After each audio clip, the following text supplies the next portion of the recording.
And can somebody let me know that you can see my screen and it's clear? Good to go? Yep, good to I- go. Okay, wonderful. Um, so welcome everybody. Happy that you guys can join us tonight. I don't think this is going to take a full hour, but we'll certainly open it up for questions after we kind of get through our slides here. The property that we're going to talk about tonight is just past due diligence. We just went through due diligence this last week and completed it successfully. It's 446 Quincy Avenue, which is right at the doorstep of Scranton University. Yeah, Jen, this is actually a great shot. You know why? And I don't want to cut you off, but um, this is something really important I don't want to forget later. And not as I'm an alumni and a graduate at the University of Scranton in Scranton, Pennsylvania. And when I was a sophomore and junior, we were all looking to live on this block. So there's like four blocks in particular at the University of Scranton where you live, where your parents want you to be, and where all the students flock to. It's prime real estate. This is one of them. This is called Quincy Avenue. It's Quincy, Madison, Monroe, um, and North Webster. So what I love about this home is it's got two signage spots right here. So the way this shows up on the screen, we can put signage on the left side of the building and on the right side of the building. On the right side of the building is the address, 446 Quincy. On the left side, that's a street called Vine. So you get double signage. And when Jen and her team put up rentals, student housing, you're going to get calls all year long. And catastrophic situations can happen around this school, and no matter what, you will get demand for these blocks because this is where everyone rents first, and then when these are all filled up, they go to whatever's left over everywhere else around the campus. I have um, I have a bunch of student housing at the University of South Carolina, Lafayette University in Easton, as well as NC State in Raleigh, North Carolina. So I've had a lot of different levels of experience with student housing over the years. This is a much smaller school in a relatively larger city in Pennsylvania at 120,000, which is comparable to Allentown, and obviously not Philadelphia or Pittsburgh, which are the two largest cities. But this is a great shot. I just wanted to kind of set the tone with location. And this is why, after a year and a half of trying to get this building and knocking it down from 1.4 to 967,000, we're happy to be in this. And I will leave it over to you, my friend and partner, Jennifer, to continue. Sorry to cut you off. I just wanted to go on that tangent because it's important. No, and I was going to have you do that, so no worries. So, um, as Marco said, really the main partners here are myself, Robert, Marco, and Chad. I know most of you know Marco and Robert on this call. A handful of you have I've met before, and a handful of you I've not really met before. But I'll just kind of give a brief background of everybody here, just so you know who's in the driving seat of this particular investment. My background, I've been 15 years, I was from corporate America, 15 years in the hotel and hospitality. Listen to me, I'm talking about Robert's bio. I am not from the hotel and hospitality business. Anyway, I am from corporate America and I've been in the real estate business for 15 years. I have five vertically integrated real estate related companies, and my role in many of these deals is the asset manager or the boots on the ground, right? So I'm the local one to Pennsylvania, and we have two divisions of our property management company, one in the Lehigh Valley, and then up here in Lackawanna and Luzerne County as well. So I'll be the one that'll be communicating and handling the property management post acquisition. And we've got multiple companies that support our investment strategies, from our construction company to I said a property management company, and then of course our brokerage and our title companies and stuff like that. So we'll be working really hard on the investment to make sure that we hit the goals and the projections that we have in place. And I'll let Robert say a quick minute about him, and then we'll jump into Chad and Marco as well. Thanks, Jen. I appreciate it. Now, what did you do so I can say I did it? Um, to make up. Well, I No, was in the beauty industry, so yeah, if there you you want to go. say you were in the beauty industry I before used to cut hair. corporate, Exactly. before real estate. Makes sense. Italian American cutting hair in New York, but no. I am. As I mentioned, I'm excited to be a part of this deal. Um, I have been in the hotel and hospitality space for 20 years when I graduated from the University of Scranton. And during my entire corporate career, I was always investing in real estate, just more on a smaller scale because I had a very, high-end job where I was constantly on the road, traveling across the country and world. But I've always been investing in real estate the entire time. I decided to take the plunge and leave corporate America 12 years ago. And then I took on a full-time real estate role. So I am a mixed bag of nuts within the real estate realm, but all I do 7 days a week is eat, breathe, and sleep real estate with my team. I'm a coach and mentor now within the MIH Mastermind family with my esteemed colleagues Yosef and Marco. And I'm a GP, a KP, an LP, and a hybrid on many deals as well as involved in many syndications and joint ventures. And most of my properties are predominantly in Pennsylvania, which is my main market. And I currently reside, I'm born and raised in New York City, but I now live in New Jersey for the last 6 years with my wife and two kids. So these are all projects that are reachable for us. We're canvassing these markets on a weekly basis. We're experts in these markets. I've also done years of property management myself. Jennifer, aside from this deal, manages all of my properties in the Lehigh Valley and extended area. We're partners and friends for many years. Same with Marco and same with Chad Gorman. And Chad is going to speak after Marco, but we have brought him on in a very high-end and extremely important role as Chief Financial Officer, CFO, because he has extreme knowledge with financial reports, data analytics, and he's just been amazing on other projects that we have. We do own in Scranton, so everyone knows. We've been embedded in this market for a while. Uh, and like I said, I know the area well, especially student housing, because I'm a graduate and alumni of the University of Scranton in 1996, and a lot has changed with millions and millions of dollars going into the university. I wish that was happening when I was there, so that I could get my Starbucks and all these other places that are there now. But this is a very, very high-end school. Do not let the small town feel fool you.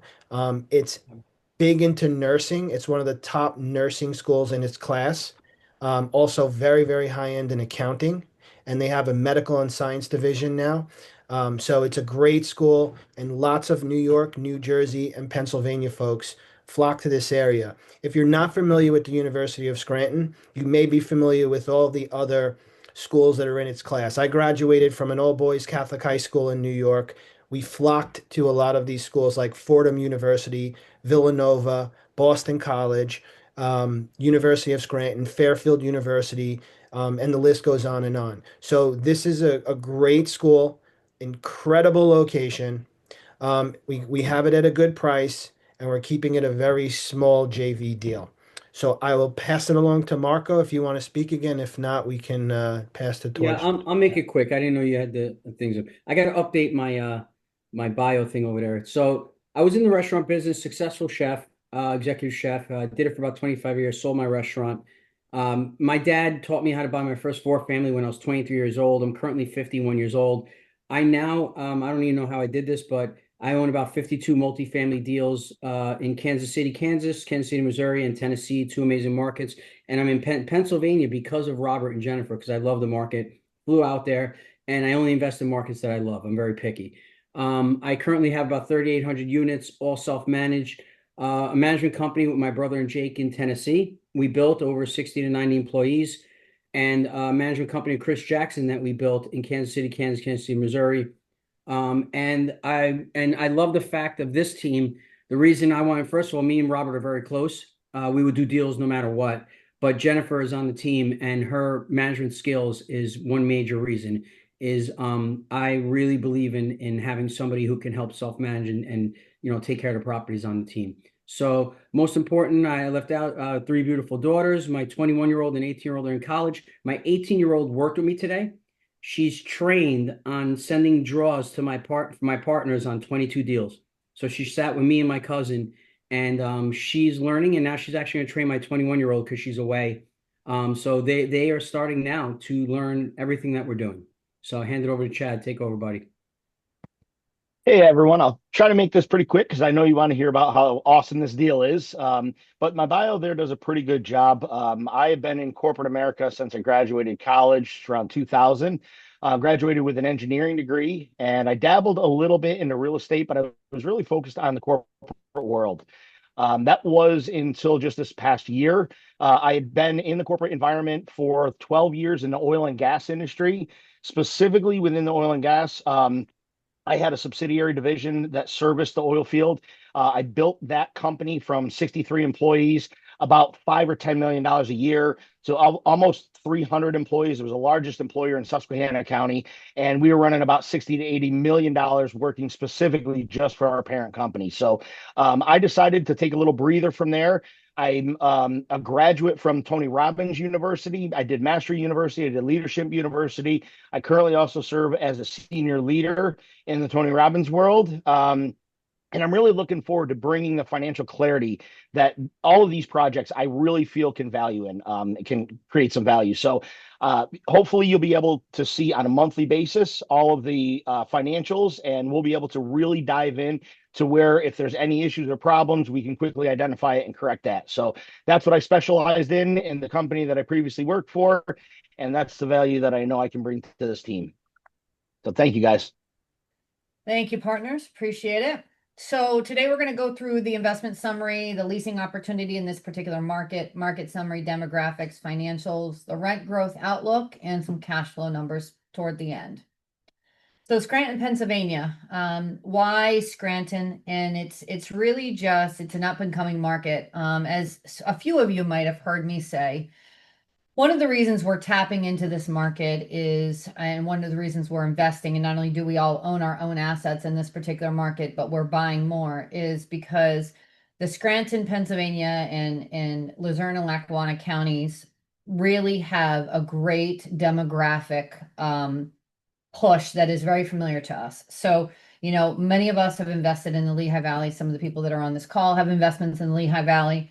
And the Lehigh Valley, Pennsylvania has been a hot market for many, many years. And when that market started to explode and the cost of investment properties started to skyrocket, it was really critical and important for me, as an advocate for our investors, to find a market that I thought had very similar demographics and economics to the Lehigh Valley and what made it so hot all these years ago.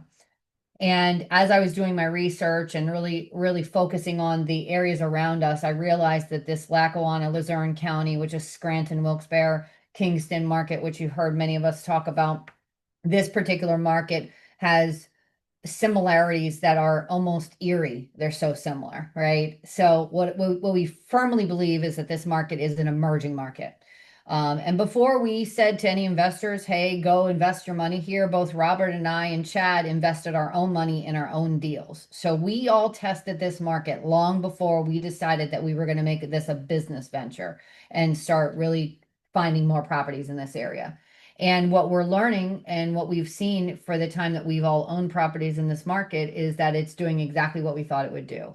You're seeing the uptick in rents. You're seeing the demand, the population, the population is growing. The demand for housing is super strong. The job growth is very steady. And it just really supports the type of investments that make good financial sense. So that's one of the reasons that we are in the Scranton, Wilkes-Barre markets.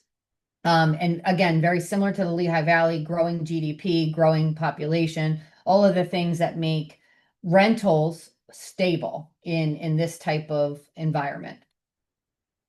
All right, so this particular investment is a 6-unit property. It's 17 bedrooms. They have done major renovations in the last couple of years at this property, to the tune of pretty much a full gut interior and exterior. They property is currently at 100% occupancy. There's four 2 bedrooms and 2 4 bedrooms. There's a coin operated laundry room. And as Robert had mentioned before, this is prime student housing. It is across and down the street from the main campus. It is walking distance. You have to walk past this property to literally get anywhere off campus for housing. So it's where every student wants to be, and where everybody's looking for off campus housing. And as Robert had mentioned before, one of the things that we will do as a strategy for future upcoming rentals is we will have signs posted on both Quincy Avenue and Vine Street, the 2 major streets that'll be trafficked by walking students. And those signs will be out all year long, and it'll be basically housing available, and we'll usually say like housing available for 2025 season, 2026 season. And that's one of the ways that we get the influx of new students for the future semesters. And then of course we've run specials and stuff for current students. So we've got a lot of tricks up our sleeve, as Robert had mentioned, and I didn't mention, but none of us are new to student housing. We've all owned it personally. We've worked it in both the Lehigh Valley market and the Lackawanna and Luzerne County markets. And we are just really, really fascinated by Scranton University as a whole, and the student population there, as well as the proximity to campus that this particular investment allows us to have. So some of the kind of value add things that we can do to the building because of it being rented, fully rented, is there is one unit where we can add another bedroom if we wanted to, but the property does have separate electric, separate water, new hot water heaters. It's got a full sprinkler system in it, interconnected smoke detectors, and then of course there's the owner's meters, which serve for common area. So there's very, very few CapEx things that are required on this building. The only thing that we're going to really focus on in the very near future would be a new roof on the property, but short of that, there's really just cosmetic updates that need addressing. So location and flex and accessibility, Scranton is in the crossroads of Interstate 80, 81, 84, 380, and 476. So I mean, you can get into this city, in and out of this city very, very quickly with roads that go directly to New York City and Philadelphia. So it's really, really good commuter location. We are closest to the Wilkes-Barre Scranton International Airport, and the Lackawanna Transit Center is the major bus line in that particular area. So Scranton's economic development, I mean, they are targeting sustainable growth by aligning their resources and their regional partners to boost the commerce and the quality of life. You'll notice that as we talk about the walkability of the town and all of the not only e-commerce, but the hospitals and the infrastructure that's in this town, it really supports the economic growth. The population is around 76,000 people. The median age is 37. Robert, what was that stat you and I were talking about the age of, I want to make sure I don't get it wrong. The age of the average age of the current tenants in this particular market. I did a webinar. I was telling you, I did a webinar 2 weeks ago with a couple of my Wall Street friends who are very, very into analytics and data like myself. And we were going over the drastic changes that's happening in this country from the 1930s to as we quickly approach to 2030. So in 100 years, we were looking at some really intense data, and the comparisons to the housing shortage. There's a housing shortage crisis in America right now, which everyone knows. And we were looking at stats on what was being built in 1930 to 2025. And as we were looking at that, one of the REITs that was on the call was going over a lot of changes in demographics for buying. For example, the average home owner in Luzerne and Lackawanna County um, was 28 years old in 2002, something 2000 or 2002, and in 2025 the average homeowner is 53. Okay, so what does that mean? It means that most people are renting right now. We're a rental nation, and there's many, many reasons for that. Yes, people have been making more money, but inflation and expenses and insurance and the prices of home values and interest rates going up have crushed a lot of people. We have a cash flow problem in this country right now. It's happening from the corporate level down to the mom and pops, not just the lower income folks. It's also happening to high earners. People have a cash flow issue right now. In addition, many renters have a depleted savings account and very, very high credit. I'm sorry, very high debt. So their credit scores are much lower, which means that it is most likely going to lead to more renters until credit's built up, until savings built up. So it's been helping us in these C class to B class markets and B class to A class assets. And at the University of Scranton, we're not we're mixed involved in several different projects within the city, but the student housing is amongst the cheapest in the area and country right now. Like for example, in South Carolina, some of my students are paying $1,000 a bed, while here in Northeast Pennsylvania, you're at 500, 600, 700 a bed. There's room for growth on this asset for us too. So we're going to see some nice organic add value. There's forced appreciation and there's organic growth, and we're organically going to change the trajectory of our numbers as a result of that. And it's because of bad mismanagement right now. This owner isn't really a savvy real estate investor. As a matter of fact, he's selling us the building, which is probably going to be a question later on. Why is the seller, letting go of the building? It's because he's not really a real estate investor. He put a lot of money into this building. I think he's just sick of it and he's moving into the food and beverage industry, opening up a restaurant. Good luck. But you know, that's great for us. So I think there's a lot of room for organic growth and add value. So why we pay so much attention to the demographics and the trends is because they tell a story. And you probably have heard people say real estate is cyclical, right?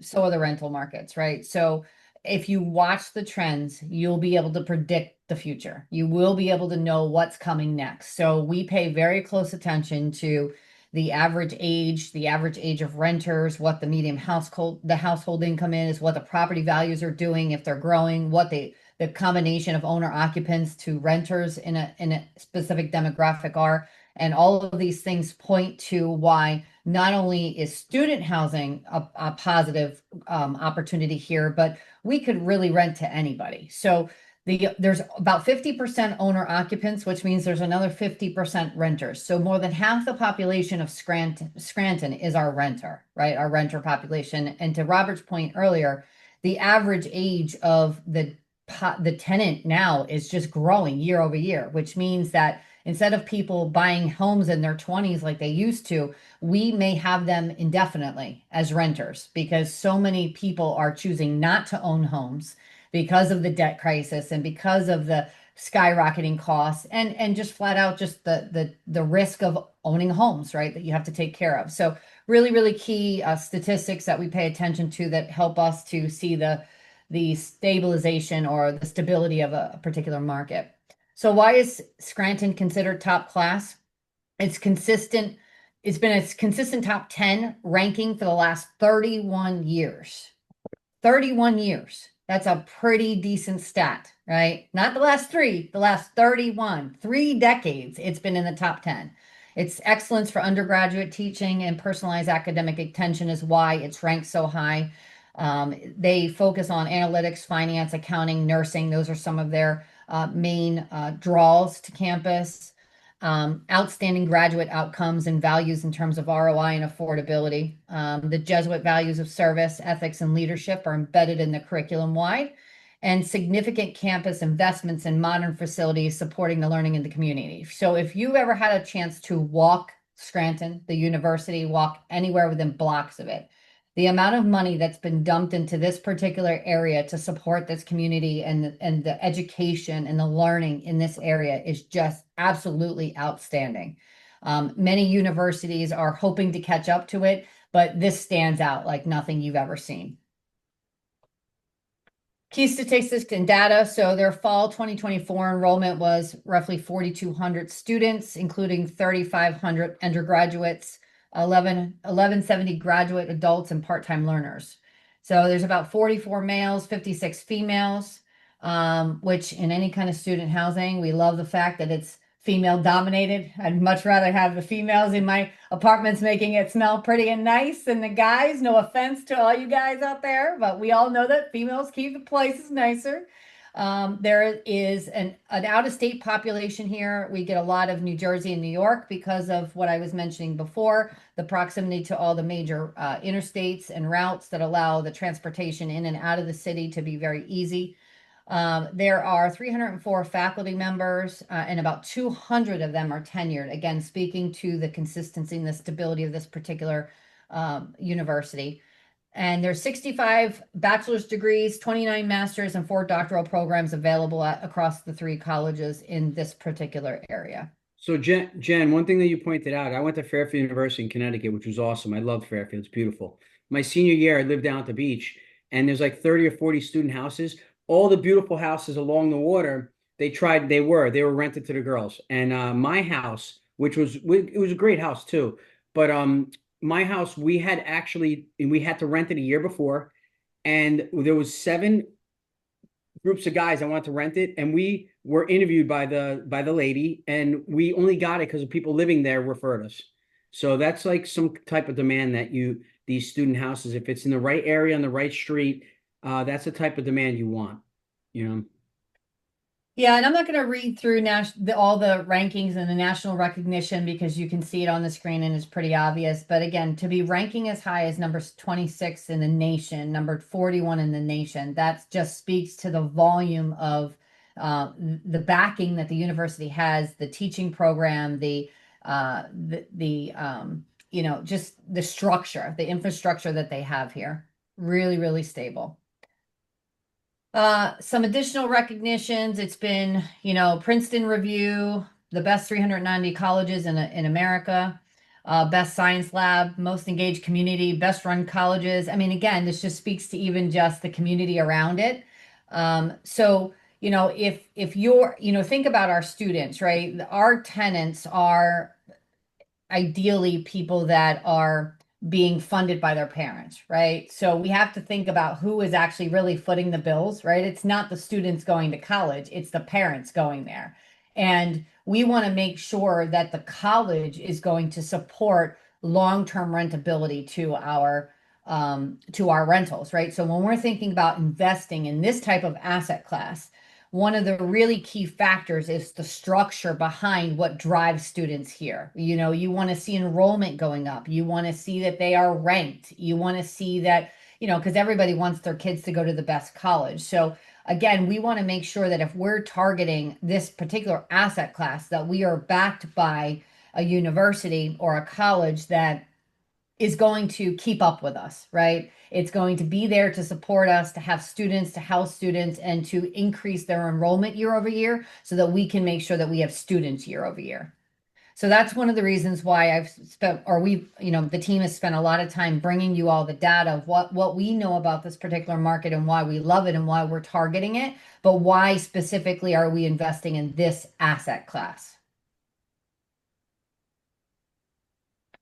All right. So between the regional ranking, the undergrad teaching, the academic programs, I mean, it just goes on and on about the excellence of this particular community. But let's talk about the jobs, right? Because part of having a good investment strategy is also making sure that you have an exit plan, right? And for anybody that doesn't think about exit plans on any of your investment strategies, you're making a huge mistake. So when we underwrite a deal, we pay very close attention to not only what it could do today, but what it can do in the future. I have never met anybody harder on a deal than my partner, Robert, from the hotel and hospitality industry. He stresses these deals Jen, every which way. you can keep saying it. He's not going to get easier on you. He's not, but my God, no, I'm only kidding. I would not want it any other way. And I will tell you that right behind Robert is Chad doing the same thing. So I am 100% outnumbered. So we're not buying things because they're fancy. We're buying things because they financially make sense. But no, I am very, very serious in this when I say that, Our team, as you heard from our bios, we are not new to this. We have been in this for decades, right? This is not a new team. We are embedded. This is our hometown. These are our grassroots. This is where we all personally invest. This is not a new market for us. And when we look at deals, not only do we look at the deal itself and we stress it from the point of CapEx and reserves, and we make sure that there is plenty and plenty of risk mitigation involved in our underwriting. We also stress it by looking at options, right? So what if all of a sudden student housing is no longer a thing? I mean, think about, back during COVID, right? If you owned student housing back at the time of COVID and everything was now remote, you had a problem, right? We're not naive. We know that these things happen. So when we look at deals, we also look at what if we had to adjust? Who is our next tenant? Our next tenant is what we're talking about here. It's the people in the healthcare system, right? That would be the next logical best move, because what is exploding in this market is their healthcare system. Both St. Luke's and Lehigh Valley Health Network, which is what was a part of the major infrastructure in the Lehigh Valley to make it so hot, is happening up in this particular market. So is this student housing? Are we targeting student housing? Absolutely. That's going to be the biggest bang for our buck. But worst case scenario, if we were still holding on to the property in a market where student housing didn't make sense, we have tenant population galore up here, and it likely is going to come from the medical and the healthcare infrastructure that backs this particular market. Robert, Chad, anything, or you want me to keep going? No, keep going. You're on a roll. Okay, Chad, you got your popcorn? I do. I'm ready. All right. So housing demand and rent trajectory. So Scranton still offers very exceptional affordability. So when we talk about stressing deals, another thing that we look at is we look at where can the rents go, right? I'm sure you all have heard kind of the motto that, the only way to go from the top is down, right? So none of us really focus on any kind of assets that are at their peak, right? We always want to make sure that there's some ability to increase rents and that there's still affordability there, right? We never want to be tapped out at a market where the only place we can go is down. And I think these stats are, again, just allude to the strength of this particular market. The average two-bedroom in this market is $1,306. The national average is $2,000. There's a significant upside ability in this particular market. Stable growth in rent income, despite some slightly monthly fluctuations. Rent levels have remained attractive and are trending upward. The higher renter share and favorable rental market temperature point sustained tenant interest. We've got value upside from affordable rents compared with rising home prices, right? So again, going back to what we were talking about before, as long as home prices continue to rise, the affordability crisis is still a real thing, right? So there is no outlook anywhere in the near future that is going to show you that home prices are going to sink and all of a sudden nobody wants to rent anymore, right? Everything that we can look at, every data or metric that we can pull points to the fact that as home prices are rising, as interest rates are rising, the affordability is still a real crisis, and that's going to force many people to continue to rent for potentially their entire life.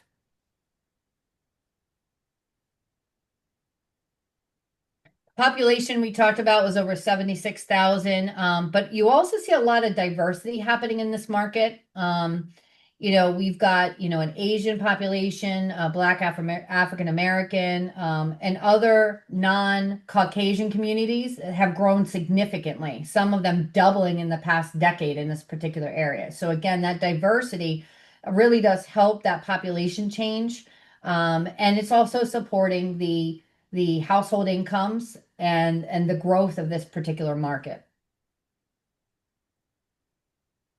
So why are we buying in this B class market? Again, we like to balance that risk reward, right? We want to make sure that we have good, strong rental demand, but we also want to make sure that we have a wide tenant pool. We've got some value add potential so that we can really increase our financial health and stability of the property. Robert and Chad and Marco really work very hard on making sure that our financing is really, really strong and that we have the best of the best deals and best rates. And we're always making sure that we have some resilience in the economic cycles. So we love B class because, you know, again, when the economy changes, A class moves down to B class. And as those things change, C class likes to move up to B class as they start to get more stable in their life. So a lot of these things point to the stability of just the B class market as a whole, but the flexibility in options as we look for future tenants in these buildings.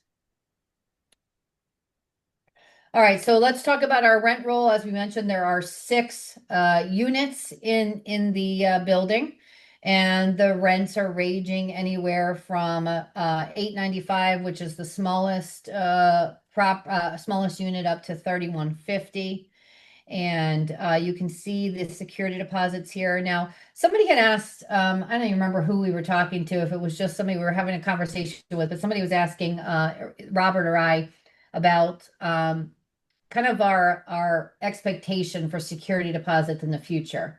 Generally speaking, our experience has been when we have students in a building, we tend to get the maximum security deposit allowed by the state, right? In Pennsylvania, it's 2 full months rent. Now, you can only hold 1 month after the first year, but the state of Pennsylvania allows for up to 2 full months of rent in security. Okay. So would I, on future leases, want to try to secure double security? Absolutely. Why this particular owner did not do it, I don't know. It's pretty customary in student housing to have at least a month and a half, if not 2 months, and that's just to protect from damage. As we all know, you know, students can be a little bit harder on properties than the general consumer would be. So just to aid in our future protection, our intention would be to double the security deposit wherever possible. The tenants are paying for most of the apartments. The tenants are paying all the utilities. The landlord does pay trash here. And then you can see apartment B and apartment 1, they have a little bit of a different deal regarding utilities. So again, built into our underwriting is the ability to turn over portions of those utilities in the future upon renewal or increases. But that's where we stand so far.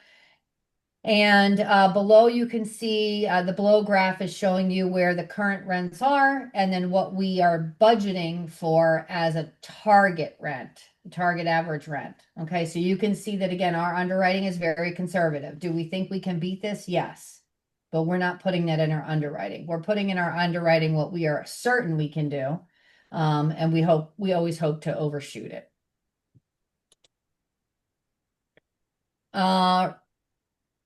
Here is our kind of deal highlights. We wanted to keep it really simple because again, this is a small JV. This is not a complicated syndication, but there is no preferred equity. There's no GPLP splits. This is a true JV. We're targeting right now an equity multiple of 2.42 with an average annualized return of 14.18, average cash on cash 7.73, and an internal rate of return 12.63. All right, and there's our contact information if you don't already know us. But let me stop my share. And then we will open it up for questions. I cannot stop my share. Marco, are you, or Joseph, are you able to back me out? Because I don't even see the option to stop sharing. No. One second. I think Marco started, no? No, whoever started the share has to get out Yep. of view options, get to like. Let me try something. That change it for you? Yep. How about Yeah, I that? don't see it. Does everybody else? Thanks, my friend. Well, I I see tried. it. I still Appreciate see you it. having my back all the way from California. Wait. All right, It's a guys. different screen. Yeah, thank you, thank you. Well, that's exactly right. I had 2 screens. That's exactly what just happened. All right, thank you for that. So Well, let's open it up to questions, or Robert, Chad, Marco, anybody have anything to add prior to opening it up for questions? No, well done. Thank you so much. We're excited to answer any questions. I know this is a smaller deal. So whatever questions you have, whatever concerns, whatever issues, shoot. We're here to talk about anything and everything in so full. sometimes people, on here, you're afraid to ask questions you don't remember. Once we hang up, if people don't ask questions, I'm putting my cell phone there. If you want to network with me, you can email Robert, email Jen, email me, text us. Whoever you know on this call, reach out and then ask us your questions. We could jump on Zoom, whatever's easiest, cell phone call. Yeah, this Um, is another reason why we do some of these smaller JVs. They're easier for us. They're within our market. They're part of the strategy that Jennifer has anyway to grow her company. And I don't know, I'm just speaking from the heart here, but some of these larger sponsorship deals that are benefiting the sponsors tremendously. You feel like you're just a number, and there's many investors in those particular deals, and you almost feel that you have to rely on monthly reports, and quarterly reports to get any information. We're a family here. We all live in the market. You can call us, you can text us. For those of you who may be interested to educate yourself and you're afraid of getting into larger deals or doing a deal on your own, this is an opportunity for you to learn, to educate yourself. From a property management level to an asset management level to working in a smaller deal, a different asset class like student housing. So shoot any questions and all questions. And we're just, we're doing this for our families. We're doing this for our children. We're doing this to grow as a team. That's what it's all about. So we're not a big corporation trying to just look at it for money. I'd rather every single person on this call not provide me with your money if you're not interested in a relationship first, because that's what it's all about. And most of the sponsors out there on social media and people who claim that they have a lot of experience but have only been doing this for 3 years and then they have a mastermind class, a book, a podcast, it's ridiculous what's been going on. So, you have an opportunity to work with an experienced team who cares about you, and your families, and that's what we're doing this for our kids and our future and their futures too. So please feel free to ask any questions that may benefit you. Danielle, I think you raised your hand there. Hi. So myself and my husband Christian have been working with Jen for what, like 8 years now or something like that. Um, and given that this is going to be a JV rather than a syndication, how does that structure look? Because that means everyone has some form of a job. And obviously Jen knows we're willing to get our hands dirty, but what type of role would that put on to us in this situation? Like I can do whatever you guys can do. I've been doing this for a long time, so I'm open to help, but I don't want to just assume I'm gonna sit back and relax here. Uh, Robert, do you want to take that or you want me to? Yeah, I mean, either of us could speak very concisely and clearly on it. I want to be careful that I'm not going in a circle or tangent on everything, but this is also the beauty of the deal. You have Jennifer, who's running all property management right now, right? She's very close to the asset. She has an incredible team that's close by. You have Chad running all the financials. I handle a lot of the sales, marketing, underwriter, investor relations, as a result of that. So we like to, and on these deals, we don't know if we're going to have two or three partners, or maybe, and sometimes we'll just have one or two. It depends, right? So I like to look at it from a perspective of what are your skill sets and Mhm. where, if I'm building an all-star baseball team, we unfortunately cannot have 10 first basemen, right? Yeah. So we have to have people in the right positions in the right roles at the right time. When I was in corporate America, that's how I built sales teams, and that's how Yeah. we were successful in winning championships. Same here.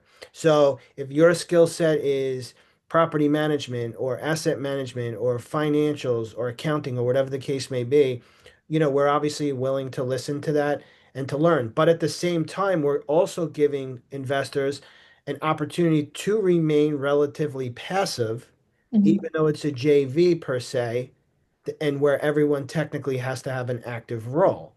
So Yeah. that's another thing too. It's not as if, there's flexibility here and there's options here, which should be a very, very good thing for everyone. The Um, the good thing is also there's a learning aspect, as in if there's calls and you come on the calls, you'll really learn the team and how we operate and how things are going and ask a lot of questions. Like even just asking questions and saying, "Hey, why are those numbers like that? And how did you get to that number or whatever?" You're learning that. That's what we did. We did 2 4 units, me and Rob, and I literally own 52 multifamily deals. I own over 4,000 units. Why does Marco buy 2 4 units? People say I'm wasting my like. I flew out to Kingston, PA. I bought them for my daughters, with my daughters. I flew them out there with me. They invested 25K, their birthday, whatever money. And same thing. My daughters are, I send them the recordings, I send them emails, and they're not active, but they're learning. You know what I'm saying? So that's the thing. So it could be like Robert said it very, very well. I mean, this is a small deal, so there's not going to be a ton. Like when Jennifer is doing a management, there's not going to be a ton of like I help on leasing. I help Chris Jackson. I'm very good with property management, helping build a company. But Jen does such a good job, so it's like I like see what she's doing, and I'm like Jen, can I? I feel bad because I'm a very hard worker.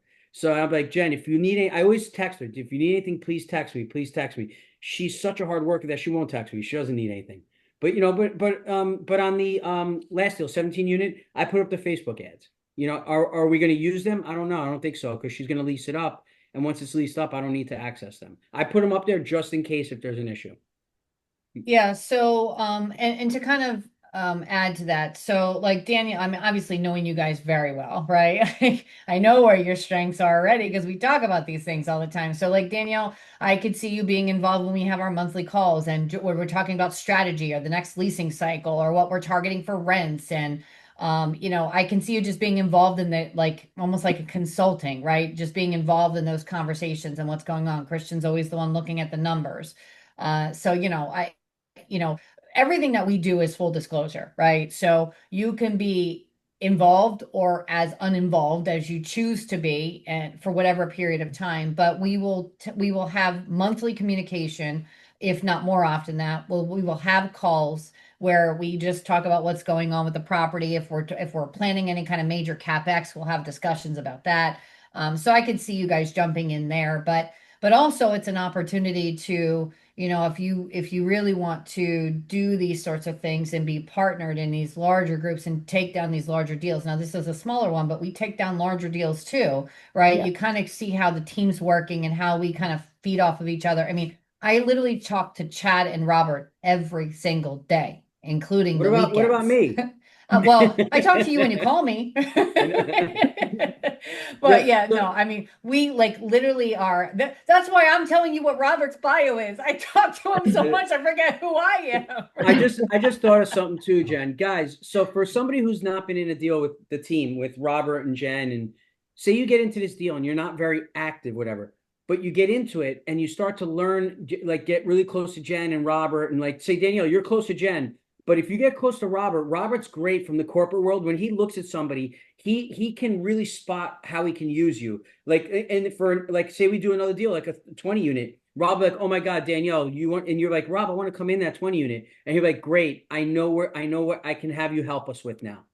So it's like when you first join, like get on a deal on the team, you got to get to know each other. And Rob is amazing at seeing people. Like he brought Chad in, and Chad joined the MIH Mastermind. He's my student. I'm his mentor. And as Rob joined my mastermind, and they started networking, and Rob saw the skills Chad had, and he brought Chad onto the team on every deal now with the financials. So it's just getting to know everybody. The first deal is you get in, get to know people, and add value. Then you could just show like, hey, in the future, if there's another deal, I can definitely add value because help's going to be needed as the team grows. Awesome. Good question. Any additional questions? I saw Ina had a question in the chat, which Robert kindly answered. So thank you for that, partner. Any additional questions that weren't in Yeah, the chat? Christian, Yeah, go ahead, Christian. Christian. Yeah, in terms of underwriting, and maybe I missed this a little bit with the double security deposit, but how many turns a year are you guys expecting on this? Students could be every year. Jen, we kind of talked about this yesterday, but there's a potential to turn every unit every year. So yeah, what are you guys planning or accounting for underwriting wise in terms of turn costs and that kind of thing? That's a great question. And I did an underwriting course today and specifically talked about this. Um, in many people ask me to oversee their underwriting, Christian, and when I look at profit and loss statements, I frequently see, even with very savvy investors, so many things that they're missing on the expense side, right? And one of the things that I talked about in the in the PowerPoint presentation that I put together today for underwriting was exactly what you just said. Jen sees my conservatism and my my approach with my underwriting, but I always incorporate things like commissions and turnovers. And I think if it's an A class, the national average of a tenant turning over is 18 months. In many cases, you'll have a tenant that doesn't turn over for 2, 3, 4 years, depending on the class and the management. But student housing is very unique, obviously, because people are graduating. Now, it doesn't mean that people are leaving every year. You can have our 5 bedroom, for example, it could be all juniors and they're going to be there for 2 years. It could be some seniors, some juniors, and a couple will leave 1 year, a couple will stay. So it's not, it's not a scientific formula, but we will expect turnovers every year. We've incorporated turnovers into the repairs and maintenance. I even created a separate line item for turnovers. I create separate line items in the expenses for commissions. And since we're self-managing the property, Jennifer has kindly curtailed her property management fee as well as an owner and manager self-managing. So great question, especially for student housing. But we've incorporated all those numbers. I'm also very heavy on the CapEx and reserve side. So I have heavy reserves for working capital, for emergency funds, for vacancy. I also take a hotel real estate approach to these deals. And again, I spoke about this in my underwriting class today, which was even if this was an A-class building that the last screw and nail was in place on August 13th, 2025, you have to expect that in 3 to 5 years from now, even mint condition apartments will have massive wear and tear in 3 to 5 years, just like a hotel. So where are you getting that capital from in 5 years from now or in 3 years from now if you don't allocate it today? And so we allocate capital today for tomorrow's work so that we're prepared to never implement capital calls to our investors. And the money sits nicely in interest-bearing accounts. And right now, you have some very nice money market accounts with these local community banks that we're working with that are in the 4.5% range. So even though they're small amounts, they'll still be gaining interest while we have those reserves aside in the worst case scenarios. So we feel that we're protected on all angles. There will be heavy turnover annually, but it's not every unit. It'll be, a variable portion every single year, if that makes sense. Yeah, yeah. Um, Uh, oh, I'm sorry. Go ahead, Christian. it was going to be somewhat related, but different question. So if you had something to add there. No, no, no. I was gonna read off another question from the chat. Okay. Oh, good. Go ahead. This kind of also relates to the double security deposit thing, and I missed kind of what you said there, but I know with student housing, sometimes you have people skip out in the last month if they are moving out. Um, are we accounting for like any sort of bad debt or anything to account for that, or is that where a double security deposit would come in so that you are covered on last month if they do that? It's both. We always build in bad debt to our underwriting, but the one of the reasons that we also ask for that double security is in the event of something like that. Now, I will tell you, I've been renting to students for many, many years, and I have not had people skip out. Again, these are parents that are a lot of times co-signing, right? Yeah. Or putting their name on it. They are Yep. the most unlikely people to not make good on something. Now, maybe if the money was coming from students that were getting stipends or something like that, then I could see them skipping out because they get that money no matter what. But these, a lot of times we're vetting their parents and we're getting their information for students just as an extra precaution. So good question, but we will budget for both. We budget for the bad debt, but we also budget for extra just risk, risk reward, with the security Right. deposit. Yeah, my parents had to co-sign for me and my housemates and everything, and Yep. we kind of didn't weren't too nice to the house, so we lost like our deposit back then was like $7,000. It was maybe more, like it's probably like now it'd be like 14. So they kept our deposit. And my parents weren't too happy, but you know, so senior year, what could we do? So yeah, so most of the time they parents should co-sign most of the time. Yeah, yeah, that's very standard process for sure. And again, if you're sending your student to the Scranton University, I mean, it's not a community college, it's a university. So it's, enrollment is not cheap. So you tend to have a good stable job. And we do ask for the cosigners. So great questions. Okay. Thank you, Robert, for answering Keone's question in the chat. Anybody else with questions? Otherwise, we'll wrap it up for tonight and be happy to talk to you individually if anybody has any further interest or would like to get more questions answered regarding the deal. Guys, I have a want to say question. go ahead. You have a question? Yeah, so is this the property that we actually went to see? Yes, you were Okay, there. like right next to the university. Yeah. Yeah, The the so lo yeah, location is yeah. amazing. Yeah, it obviously is the one in better condition because you went to a couple of them, right? Yes. You know where the Yes, I guys remember. live, and then you know where where the apartments are. You saw both of them. Yeah, we Yes. actually Robert did a great job negotiating this one. He was listed all the way up at like 1.4. This guy was out of his mind, and we're under $1 million for this deal. So we Wow. negotiated a great price on a great asset in an incredible location. We're just really, really excited about this Yeah, deal. Junko, I don't know if you remember, the seller was there. Me and Rob talked to him. I don't know if you saw us talking to him, but yeah, the seller was there that day. Yeah, he's an interesting Um, character. Yeah. is that like I feel like I remember. Yeah, I think you're right So near me, but Junko, me and Rob are Junko, talking to him on the side. you remember the random guy on the street? Yes. Okay, Yes. so this is all it comes. So this random No. guy on the street meets us, starts talking to us about the building, and then winds up telling us that he knew my landlord from 30 years ago when I graduated in 1996, and then he said he had 17 properties for sale off market. So the guy literally texted me last week if I was interested in his whole portfolio for 3.2 million. I asked him for income and expenses. He sends me two lines. Yeah. And so Um, I knew it was an old school, but yeah, that's the guy that you're thinking. wow. And he owns on every single block. That's what 20, he said. yeah, yeah. And he didn't look like anyone like who owned that many property. Like he was just random Yeah. guy. No, it looked Wow. like he got attacked by about 50 raccoons that day, and this is like he was a disheveled mess. I was a little nervous coming from New York. I have to be honest with you.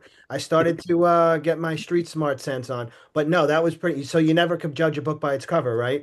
But in any case, Wow. yeah, he owns an enormous amount of real estate, and I know for a fact who he is now because he was very close Wow. with my old landlord from 30 years ago. So it was really really funny. But he's offered me the whole portfolio for $3 million. Wow. So funny. So guys, last thing I want to mention is when we put up the returns and stuff, I always say this, especially to people who haven't met me or the team, is you're really not investing in the deal or the returns. You're investing in Rob, Jennifer, Chad, and me and the team because we could put up returns 3x multiple, 20% IRR. If we don't operate, if we don't stick together and run the deal really well, it's going to be zero. So, and Rob is actually the best thing is I like to see low returns when we show our partners. I'm not going to call you guys investors, people who join us, I want to show you guys kind of low returns because I want to overproduce. I want to be conservative. I'm not worried about like saying, "Oh, we're going to do amazing." No, we want to. We're gonna. But I'd rather show modest returns, be conservative, and then do really really great. It's not about the returns. It's really about the synergy. Like you have to like Marco New York Italian energy, crazy Marco, the entrepreneur, and same thing like Robert. We have the same energies in Jennifer, and because there's a lot of deals out there. So I mean, but this is on a really great street. I really want to get into this deal because I'm not in. I have my 52 deals are all multifamily, and I'm not in student housing. And I want to have a student housing in my portfolio. And I don't want to start out with like a 50 unit student housing. I want to start out with a small one. I want to get my feet wet with it. And then hopefully he's gonna get some more because I think you just sold like a 30 unit. You did great on it. Right, Rob, or something?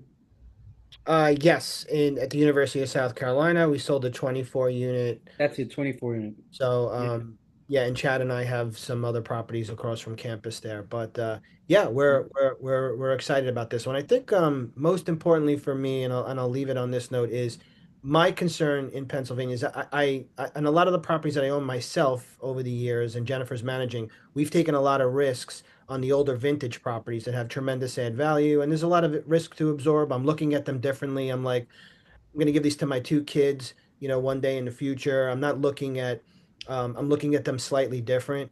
But when I'm looking at these, in very specific investor models, I get concerned about these vintage properties that have a lot of deferred maintenance, wear and tear, and need a lot of capex.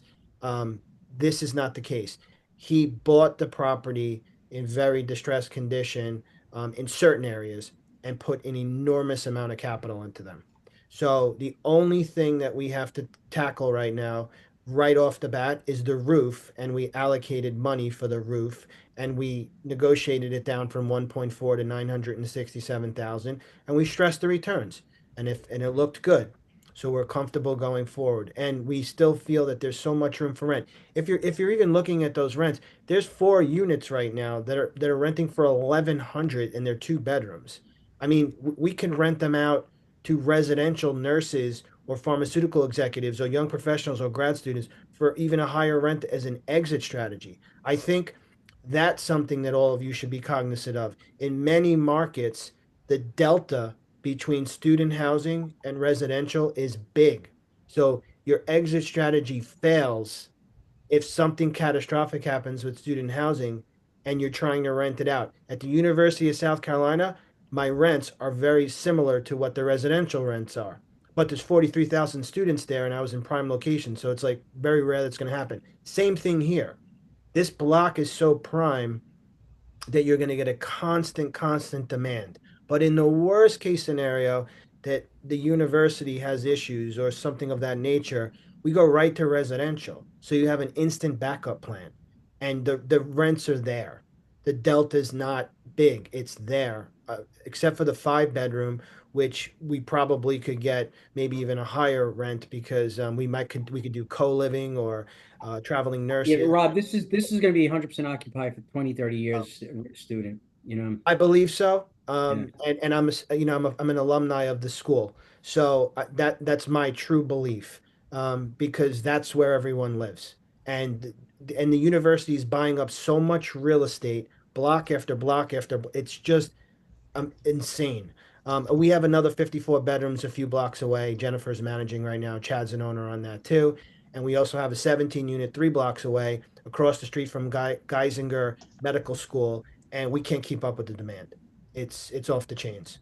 So we feel that this is going to be the same case here. So yeah, we what do we have now, guys? This would take us to over 80 beds. Um, that have exit strategies of residential, or student housing. So that's the beauty of these projects as well. All right. All right, guys. So any more questions or whatever, if anything, we'll just email, call. Mark, I hope you get a chance to have a lunch with Robert one day, coming up soon.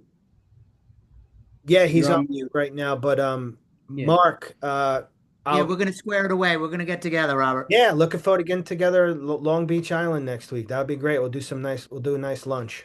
Awesome. I look forward to it. Sounds good. Good. Yeah. And then, like I said, just reach out to the people any questions. I want to thank everybody for coming. I'm really excited about this deal. It's going to be a deal in my portfolio I don't have. So that's it. Thank you, everybody. And we'll talk to you guys soon. Thanks, Take everyone. care. Appreciate Thank it.